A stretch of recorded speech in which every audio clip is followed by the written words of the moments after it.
요한복음 15장입니다. 10절에서 11절 말씀 같이 읽겠습니다. 시작.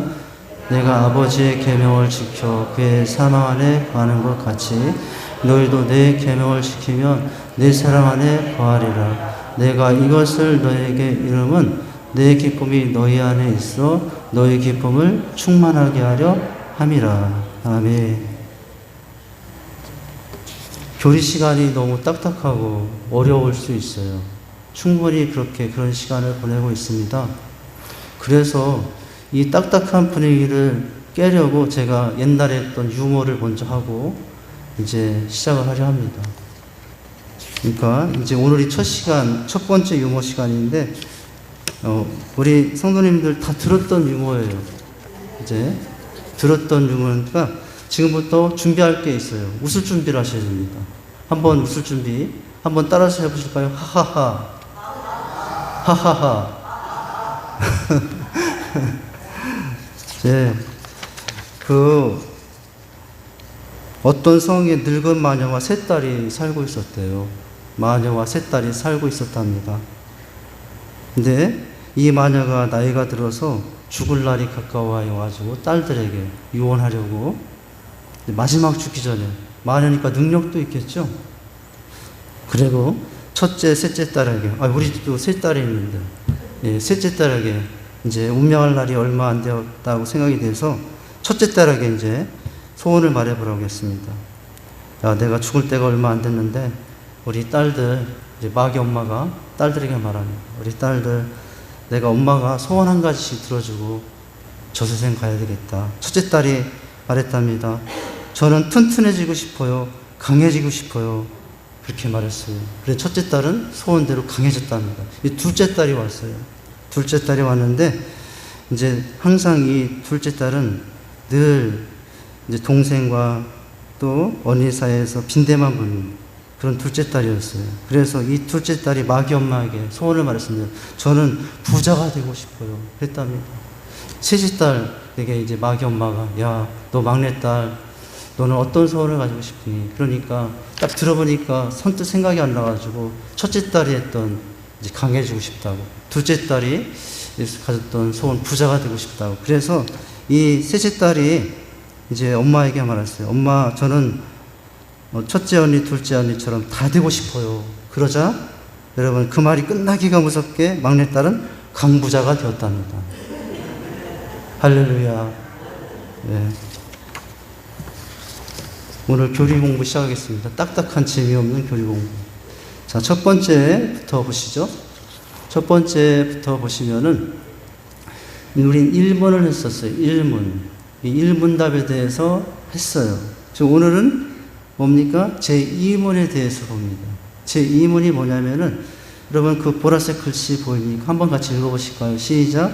하나님께서 무슨 규칙을 우리에게 주시어 어떻게 자기를 영화롭게 하고 즐겁게 하시는 지시하셨는가? 첫 번째 일문은 어떻게 이제 인간의 제일 되는 목적이 무엇이냐가, 그 문답이 뭐였냐면은, 답은 하나님을 영화롭게 하는 것이고 즐거워하는 것이라고 그랬어요. 그러면 자, 무엇을 통해서 그렇게 할 수 있느냐는 거죠. 그것은 답이 나왔어요. 답을 초록색 보시면 있습니다. 초록색을 한번 읽어보겠습니다. 시작.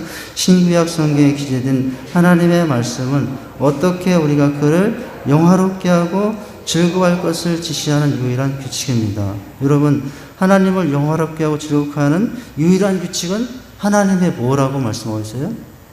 하나님의 지혜, 하나님의 능력, 하나님의 사랑, 여러 가지가 표현될 수 있겠지만 문답의 답은 뭡니까? 하나님의 말씀이에요. 하나님을 어떻게 영화롭게 할 것인가가 어디에 있어요? 하나님의 말씀 안에 있어요. 하나님을 어떻게 즐거워할 것인가 어디에 있어요? 하나님의 말씀 안에 있어요. 요한계시록 22장 18절 19절에 보면 이 말씀이 어떤 것인가를 우리에게 말씀해주고 있잖아요. 한번 같이 읽겠습니다. 시작. 내가 이 책의 예언의 말씀을 듣는 각인에게 증언거하노니 만일 누구든지 이것들 외에 더하면 하나님이 이 책에 기록된 재앙들을 그에게 더하실 터이요. 만일 누구든지 이 책의 예언의 말씀에서 제어해버리면, 안 보입니까? 이것도 글자를 한 더 크게 해드릴까요? 안 보입니까? 보입니까? 같이 읽자니까요. 19절 있습니다. 시작. 만일 누구든지 이 책의 예언의 말씀에서 제하여버리면 하나님이 이 책에 기록된 생명나무 및 이 책에 기록된 생명나무 및 거룩한 성에 참여함을 제하여 버리시리라라고 말씀하고 있죠. 그러니까 이 말씀에 대하여 더하거나 빼면 어떻게 하시겠다고요? 재앙을 내리시겠다고 하고 있어요. 또 그뿐만 아니라 어떻게 하고 있냐면은 하나님의 이제 은혜에 참여하면서 제하버리겠다라고 말씀하고 있죠. 그러니까 우리가 어떻게 하면 하나님을 영화롭게 할 것인가, 어떻게 하면 하나님을 즐거워할 것인가는 무엇을 따라서 할 수 있어요? 하나님의 유일한 규칙인 하나님의 말씀 속에 다 들어있다는 거예요. 그래서 이 1번과 2번은 그래서 이제 신론 중에 성경에 관한 내용이라고 할 수 있습니다.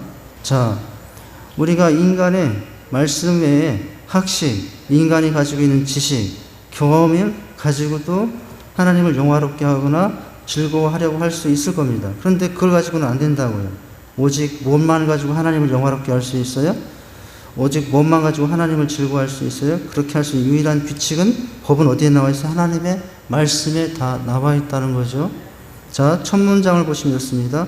풍선을 불면 불수록 사방으로 팽창되듯이 인간의 학식도 배우면 배울수록 하나님의 창조와 섭리의 경이롭고 끝없는 신비에 직면하게 된다. 뭐예요? 인간의 학식도 하나님을 영화롭게 하는데 규칙으로 사용될 수 없다는 거예요. 인간이 만들어놓은 학문이, 노노맹자 중용, 그뿐만 아니라 많은 학문이 있잖아요. 그 학문도 규칙이 될 수 없다는 거예요. 지금 그것을 설명하는 것이거든요. 자, 예를 들면 별의 신비를 연구하기 위해 새롭고 보다 성능이 좋은 망원경을 발견했다고 합시다. 어떤 결과가 생기겠는가? 그럼 그 결과 인간이 연구해야 될 수백만의 새로운 별들을 발견하게 될 것이라는 거예요. 여러분, 인간의 과학이 발전하면 발전할수록 연구할 분야가 없어질까요? 아니라는 거예요. 더 좋은 망원경이 생겨서 별들을 더 많이 파악할수록 더 많은 별들의 연구해야 될 일들이 있을 거라는 거예요. 그러니 인간이 쌓은 학식은 하나님을 영화롭게 하는 일에, 하나님을 즐거워하는 일에 유일한 규칙이 될 수 없다는 거예요. 자, 그렇기 때문에 과학 이론은 부단히 변하는 것입니다. 그러나 부단히 변하지 않고 영원토록 여러분 변하지 않고 또 이제 끝까지 진리로 남아있을 수 있는 것은 오직 하나님의 말씀입니다. 하나님의 성경이 그렇습니다. 할렐루야. 자, 인간이 발견하면 할수록 알지 못하는 더 많은 것들이 있음을 발견하게 됩니다. 인간의 과학과 인간의 학식이 하나님을 영화롭게 하는 일에 유일한 규칙이 될 수 없는 이유예요. 자, 이같이 인간은 모든 것을 다 알 수 없고 모든 것이 모르는 것이 더 많기 때문에 결국 만족하지 못하며 또한 어떤 것도 온전하게 알 수 없음을 깨닫게 된다는 거예요. 인간의 학식이 대단합니다. 인간의 이루어내는 문명이 대단해요. 여러분, 이전에 1000년 동안 쌓아야 될 학식과 지식이 요즘은 어떤 시대냐? 요즘은 1000년 동안 인간이 쌓을 지식들이 일주일에 쌓일 수 있어요. 일주일. 한 달 안에, 옛날에는 1000년을 쌓을 동안의 학식과 지식이 요즘에는 한 달 안에 그렇게 쌓일 수 있어요. 인간만이 연구가 아니라 요즘에는 AI가 생겨가지고 AI가 설교할 수도 있다고 그래요. 앞으로. AI가. 여러분, 이제 그렇게 했다고 그래요. 그러니 인간이 만들어오는 이런 학식과 과학 문명은 끊임없이 변하고 이제 어느 정도 여러분 변할 수 있기 때문에 그것이 유일한 규칙이 될 수 없어요. 여러분, 100년 전에, 2000년 전에는 여러분 뭐예요? 2000년 전에 주장했던 진리가 지금은 여러분 진리가 아닌 것으로 드러나는 일이 많죠. 2000년 전에 사람들은 땅은 평평하다고 생각했어요. 땅은 평평하다고. 그런데 시대가 지나보니까 땅은 평평한 게 아니라 땅은 둥글게 돼요. 지구처럼. 인간이 과학이 발전하니까 그렇게 된 거예요. 자, 그 다음 문장 보면 인간이 이 모든 것을 완전히 알 수 없는 이유는 하나님께서 인간 자력으로 모든 것을 알 수 있도록 만들지 않았기 때문이에요. 그렇기 때문에 인간의 학식과 과학 문명이 하나님을 영화롭게 하는데, 하나님을 즐거워하는데 유일한 규칙은 기준이 될 수 없다는 거예요. 오직 하나님만이 처음부터 모든 것을 아십니다. 하나님만이 모든 것에 확실한 지식을 인간에게 줄 수 있습니다. 이 지식은 태초부터 두 가지 방법으로 인간에 왔는데 자연계시와 특별계시로 인간에게 왔어요. 내용들이 좀 어렵네요. 자, 그래서 이 자연계시와 특별계시를 언급하는 이유는 결국 이제 목표하는 바가 하나님의 말씀만이 유일한 기축이 된다는 것을 이제 결론을 내리고자 이렇게 시작하는 것입니다. 자, 두 가지 방법. 먼저 요한복음 오늘 읽었던 말씀에 보면은 이렇게 말씀하고 있죠. 내가 아버지의 계명을 지켜 그의 사랑 안에 거하는 것 같이 너희도 내 계명을 지키면 내 사랑 안에 거하리라. 내가 이것을 너희에게 이름은 내 기쁨이 너희 안에 있어 너희 기쁨을 충만하게 하려 하심이라 라고 하고 있어요. 자, 우리의 기쁨을 충만하게 하고 우리의 삶이 하나님의 영화롭게 하는 일에 여러분 그렇게 인도하고 안내할 수 있는 것은 뭐예요? 하나님의 계명이에요. 그리고 하나님의 계명을 지키는 그 사랑 안에 있을 때 우리는 어떻게 할 수 있습니까? 하나님을 영화롭게 할 수 있어요. 또 그렇게 할 때 하나님 원하시는 대로 즐겁게 하는 사람이 될 수 있습니다. 여러분, 그래서 말씀을 늘 가까이 하고 또 말씀을 큐티도 하고 뭐 바쁘면 최소한 교회에서 드리는 새벽 예배 말씀, 주일 말씀, 셀공과 말씀, 사실 그 말씀만 잘 받아도 이제 뭐예요? 어느 정도 말씀의 사람이 될 수 있어요. 자, 이제 첫 번째는 자연계시인데 하나님이 자신을 드러내는 첫 번째 방법은 흔히 말하는 자연계시예요. 하나님을 드러내는 방법. 자연을 보면 하나님을 알 수 있어요. 저 하늘에 있는 수많은 해와 달과 별들이 무엇을 노래하고 있습니까? 하나님을 노래하고 있어요. 저 수많은 해와 달과 별들이, 산의 저 나물들이, 강들이, 저 밖에 있는 지저귀는 새들이 여러분 누구를 노래하고 있습니까? 하나님을 노래하고 있어요. 우리는 째째째째 이렇게 만들리지만 여러분 성경에서 보면 그들도 하나님을 찬양하고 있다고 해요. 하나님을 알 수 있는 방법이 뭐냐면 저 해와 달을 보면 하나님을 알 수 있어요. 그게 자연계시예요. 자, 그러나 거기서는 한계가 있는 거죠. 자, 자연계시에 대한 말씀이 이제 보면 시편 19편 1절에 이렇게 말씀이 있습니다. 무엇이 하나님의 영광을 선포하고 하늘이 하나님의 영광을 선포하고 궁창이 그 손을 하신 일을 나타내는도다. 자, 하나님을 알 수 있는 방법, 하늘을 보면 알 수 있어요. 왜냐하면 하나님이 무엇을 선포하고 있습니까? 하나님의 영광을 선포하고 있잖아요. 하나님 하신 일들을 나타내고 있잖아요. 여러분, 그런데 저 하늘도 그렇게 하고 있는데 과연 우리는 어떻게 하고 있나? 하나님께서 가장 사랑의 존재로 지은 우리는 하나님의 영광을 선포하고 있는 중입니까? 하나님 하시는 일을 나타내고 있습니까? 그 사람 보면 하나님을 보는 것 같다. 그렇게 하고 있나요? 우리가 그렇게 할 수 있어야 되겠죠? 그렇게 하지 못하는 게 우리의 연약함이고 죄성인데, 자, 그뿐만 아니라 로마서 1장 22절에 자연계시에 대해서 이렇게 말합니다. 창세로부터 그의 보이지 아니한 것들, 곧 그의 영원하신 능력과 신성이 그 만드신 만물에 분명히 보여 알게 되나니 그러므로 저희가 핑계치 못할지니라 라고 말씀했어요. 여러분, 나는 성경도 들어본 적 있고 나는 전도 받은 적도 없어요. 하나님을 알 수 없다고 핑계할 수 없다고요.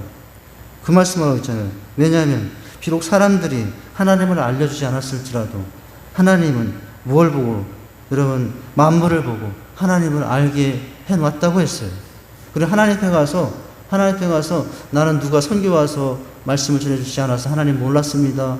하나님 몰랐으니 내가 구원받지 못하는 건 내 책임이 아닙니다. 라고 할 수가 없다는 거예요. 왜냐하면 자연계시를 통해서 인간이라면 뭘 깨닫게 해놨어요? 하나님을 깨닫게 해놨다는 거예요.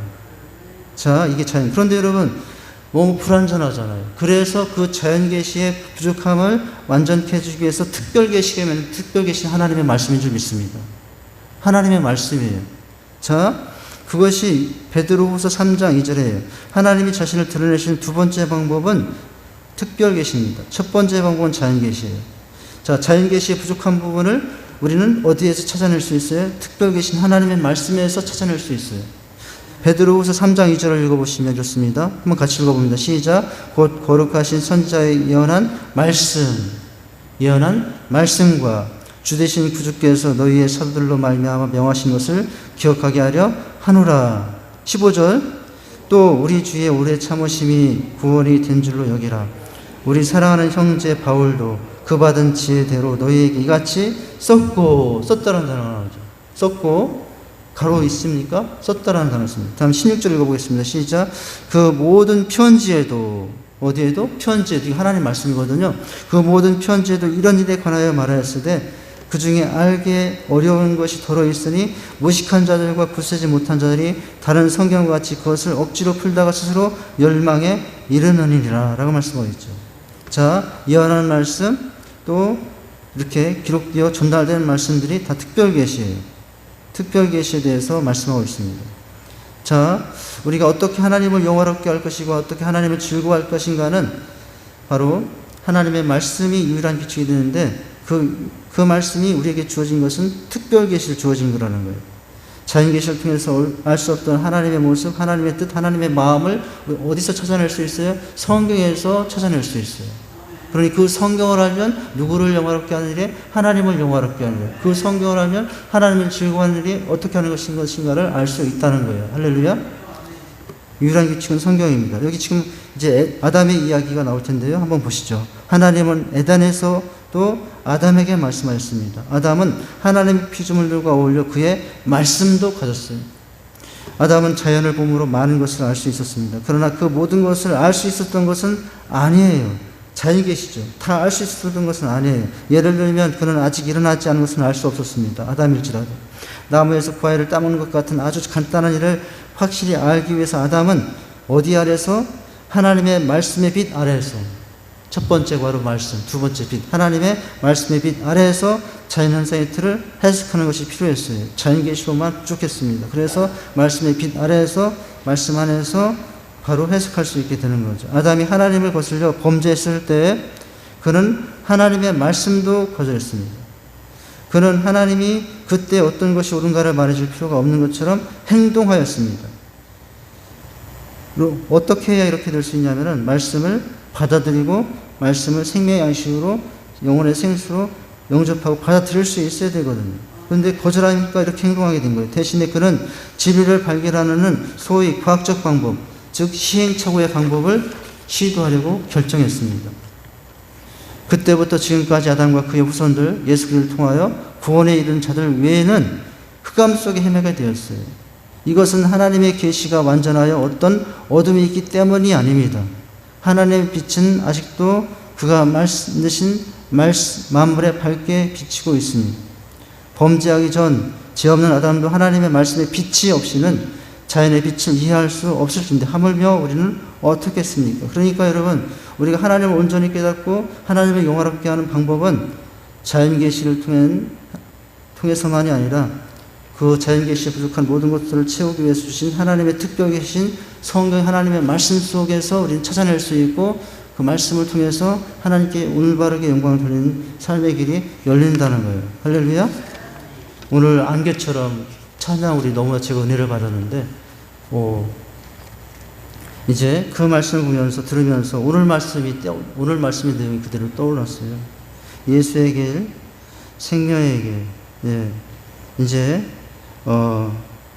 그 길을 가는 게 감에도 불구하고 우리가 무엇에 거하여 하나님의 약속에 거하여 두렵고 어려운 길을 갈 수 있는 삶에 대해서 고백하는 찬양이었죠. 그래서 우리 그 찬양 속에 하나님의 약속이라는 단어가 들어왔었거든요. 그 하나님의 약속, 그 하나님의 말씀, 구약과 신약의 말씀 안에 무엇이 들어있습니까? 하나님을 어떻게 영원할 수 있는 길이 다 들어있다고요. 하나님 어떻게 즐거워할 수 있는 길이 다 들어있다고요. 그렇게 할 때 어떻게 축복하시겠다는 약속이 다 들어있다는 거예요. 자, 죄로부터 구원받을 수 있는 유일한 길은 이제 오직 어디에서만 계시되어 있습니까? 성경에서만 계시되어 있어요. 구원받을 수 있는 유일한 길은 여러분 어떤 도사를 찾아가서 어떤 유명한 목사님을 찾아가서 어떤 신령한 권사님을 찾아가서 여러분 구원의 길을 찾을 수 있는 게 아니에요. 어디에 다 들어있어요? 성경 안에 다 들어있어요. 자, 자연 가운데 나타나신 하나님의 계시가 인간을 그 상태대로 버려둔다 해서 부족한 것은 없어요. 자연 계시는 인간이 하나님을 경배하고 섬기도록 참 하나님의 영광을 나타냅니다. 그러나 특별 계시인 성경에서만이 인간이 죄로부터 구원받기 위해 믿어야 될 것과 하나님을 섬기기 위해서 해야 할 것이 무엇인가를 실제 기록해 놓고 거기서 배울 수 있어요. 자, 그래서 우리는 무엇을 가까이 하는 사람? 하나님의 말씀과 성경을 가까이 하는 사람이 어떻게 하는 사람이 될 수 있습니까? 하나님을 영화롭게 하는 사람이 될 수 있고 하나님을 즐겁게 하는 사람이 될 수 있다는 거예요. 자, 신구약 성경에 기록된 여기 하나님의 말씀이라는 교리문답은 무엇을 뜻하는가? 여러분 다시 첫 페이지로 들어가면 제2문이 뭡니까? 답이 어떻게 되어 있습니까? 제2문을 한번 읽어볼까요? 보라색을 한번 읽어볼까요? 시작. 하나님께서 무슨 규칙을 우리에게 주시어 어떻게 자기를 영화롭게 하고 즐거워하는 것을 지시하셨는가? 첫 번째가 하나님을 영화롭게 하고 즐거워하는 것인데 무슨 규칙을 주어서 하는 거예요? 답은 어떻게 되어 있죠? 답을 한번 읽겠습니다. 초록색 시작. 신구약 성경에 기재된 하나님의 말씀은 우리가 그를 영화롭게 하고 즐거워하는 것을 지시한 유일한 규칙입니다. 라고 했죠. 그런데 여기 신구약 성경에 기재된 하나님의 말씀이라고 했는데 다시 유미로 들어가면 자, 기재된 여기 기록된이에요. 신구약 성경에 기재된 기록된 하나님의 말씀이라고 하는 교리문답은 무엇을 뜻하는가? 이 말에서 우리는 성경 말씀이 하나님께로부터 말씀을 알 수 있습니다. 이를 보다 더 명확하게 알기 위해서는 여러분 기록된 하나님의 말씀을 취급했던 잘못된 방법을 이해할 필요가 있어요. 하나님의 말씀이 유일한 규칙인데 이 말씀에 대한 접근이 자유주의 또는 신정통주의, 개혁주의에 따라서 다 말씀에 대한 접근이 틀리다고요. 자유주의 신학에 들어가면은 위험합니다. 신정통주의도 위험합니다. 그런데 개혁주의 신앙에 우리 직산 장로교회는 장로교단은 개혁주의 신앙에 바탕이 되어 있어요. 여기 자유주의, 신정통주의, 개혁주의 이것이 유일한 규칙인 하나님의 말씀에 대한 세상 사람들의 접근인데 사실은 자 1번 자유주의예요. 현대주의라고 하는데 성경을 자유주의적으로 접근하는 사람들의 모습인데 자 어떻게 나옵니까? 이 견해를 옹호하는 자들은 성경의 어떤 부분 하나님의 말씀이고 어떤 부분 인간의 말이라고 믿었다. 그들은 그들 자신이 스스로 성경의 옳고 그름을 결정할 수 있다고 믿었다. 근데 여러분 이게 바른 태도예요? 바른 태도가 아니라고요. 여러분 쉽게 예를 들자면 여러분 가진 성경 속에 어떤 거는 빨간 글씨로 쫙 써놓고 어떤 건 검은 글씨로 써놓은 성경들이 있어요. 그런 성경들을 보신 적이 있을 겁니다. 그게 뭐냐면은 빨간 글씨가 하나님의 말씀이요, 검은색은 인간의 말이다. 이렇게 해서 성경을 편집해 놓은 이제 성경이거든요. 그런 출판의 성경은 자유주의적인 그런 배경이 있습니다. 그런데 여러분 어떤 부분은 하나님의 말씀이고 어떤 부분은 인간의 말이라고 할 수 없어요. 자유주의적인 이 접근 방법은 유일한 규칙인 이 하나님의 말씀에 대한 접근 방법은 잘못되었어요. 모두가 다 하나님의 말씀인 것입니다. 할렐루야. 신정통주의가 있어요. 신정통주의가 뭐냐? 이 견해는 오늘날 다수의 신교 교파에서 찾아볼 수 있는데 이 입장은 유명한 신학자 칼바르트 이후 때때로 바르트주의라고 부르기도 한다고 합니다. 이 견해를 따르는 자들은 성경 전체가 유효한 한 인간의 말이라고 주장하는 거예요. 성경 전체가 무효가 아니라 유효한 인간의 말. 뭐예요? 오는 오리라는 얘기잖아요. 유는 있다는 얘기잖아요. 그러니까 유오는 뭐예요? 오류가 있다는 얘기입니다. 이 신정통주의자들은 이것도 인간이 만든 책인데 여기에 오류가 있다. 이런 생각으로 접근하는 거예요.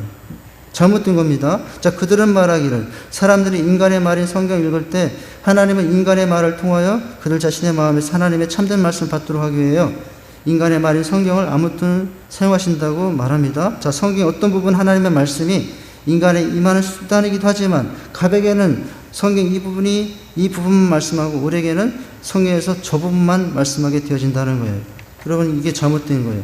똑같은 하나님의 말씀인데 이 말씀은 똑같은 기록의 내용인데 이 사람에게는 그것이 하나님의 말씀이고 똑같은 하나님의 말씀인데 이 사람에게는 저것이 인간의 말이 될 수 있다. 이런 접근법이에요. 신정통주의는 잘못된 거예요. 자, 우리가 접근하는 건 개혁주의예요. 지금 속도를 내겠습니다. 시간이 가서. 마지막 우리의 기독교 정통 장로교 신학의 교리의 성경에 대한 접근은 개혁주의적인 접근이에요. 이게 뭐냐면 이 견해는 역사적으로 기독교가 신앙했던 견해입니다. 이 견해가 교리문답에서 가르친 올바른 의미를 나타내요. 이 견해를 따르는 자들은 무슨 성경이? 모든 성경이 남마 하나까지도 하나님의 말씀을 믿습니다. 또한 성경의 어느 부분도 영감되지 않은 곳은 없다고 봐요. 설령 불신자가 성경을 읽는다 하더라도 성경 한 구절 한 구절이 모두 하나님의 말씀인 거예요. 할렐루야. 그래서 성경은 무슨 성경? 모든 성경은 하나님의 말씀이에요. 똑같은 이제 성경에 보면은 여러분 시편에 보면 어떤 말씀이 있어요? 사람들이 하는 말이 하나님은 없다 하더라 라고 하는 성경 구절이 있죠. 그런데 그 부분만 가지고 여러분 어떻게 해석해요?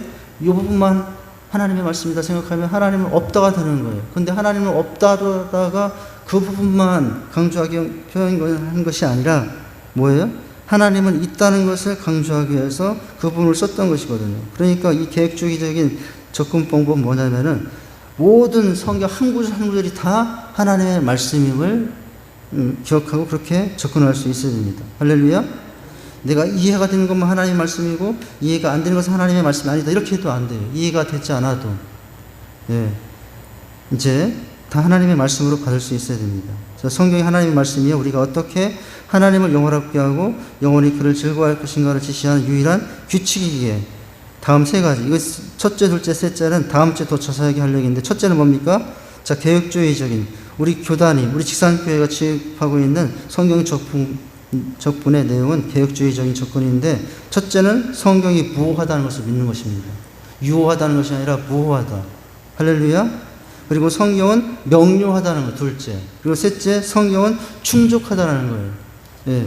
그래서 이 무호, 명료성, 충족성, 이것이 우리가 성경을 이제 대할 때 우리가 가져야 될 접근법입니다. 그래서 여러분, 그렇다면은 여러분, 성경이 우리 인생의 유일한 규칙이 될 수 있습니까? 없습니까? 될 수 있어요. 만약 자유주의와 신정통주의적인 접근법으로 성경을 대한다면은 하나님을 영화롭게 하는 유일한 규칙이 성경이 될 수가 없어요. 그러나 우리는 자유주의적인 방법 접근도 신정통주의 접근도 부인하고 부정합니다. 우리 장로단이 인정하는 유일한 견해는 개혁주의 견해예요. 자, 이 견해를 가지고 성경을 유일한 규칙으로 여러분 삼아서 하나님을 영화롭게 하고 하나님을 즐겁게 해드리며 살아갈 수 있는 저와 여러분 될 수 있기를 주님의 이름으로 축원드립니다. 하나님 아버지 주님의 은혜와 사랑을 감사를 드립니다. 오늘 소요리 문답의 제2문답 하나님을 영화롭게 하고 즐거워하는 것의 유일한 규칙은 무엇인가를 답을 통해서 깨닫습니다. 오직 하나님의 말씀만이 우리 하나님을 영화롭게 하고 즐거워할 수 있는 길이라는 사실을 기억하고 말씀을 우리가 생명처럼 붙잡고 말씀 안에서 주님을 더 잘 섬기며 나갈 수 있는 지혜롭게 섬기며 나갈 수 있는 저희들 되게 인도해 주옵소서. 예수님 이름으로 기도하옵나이다. 아멘.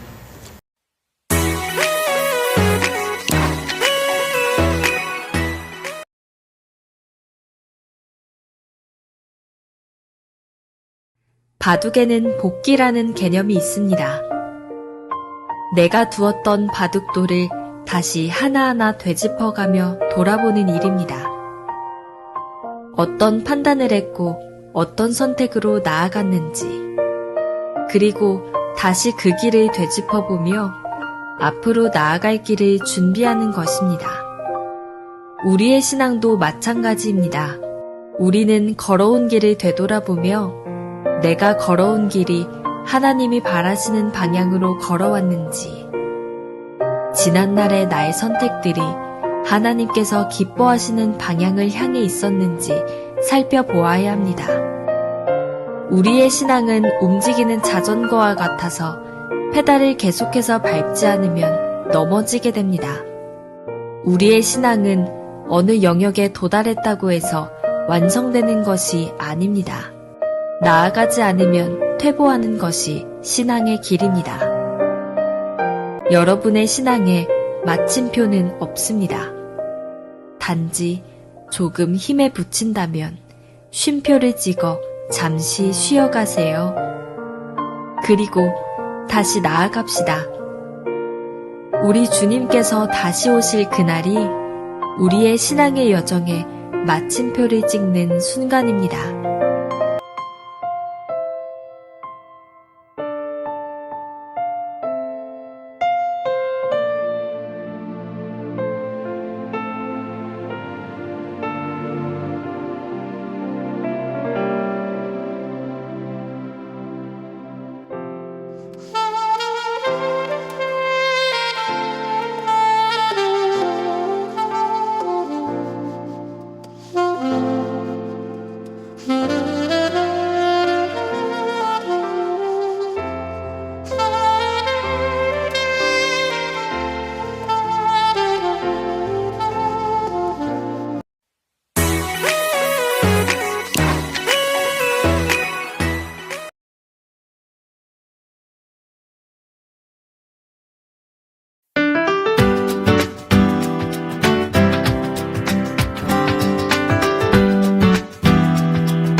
아주 먼 옛날 산속 깊은 곳 통나무 집에 노인이 한 분 살고 있었습니다.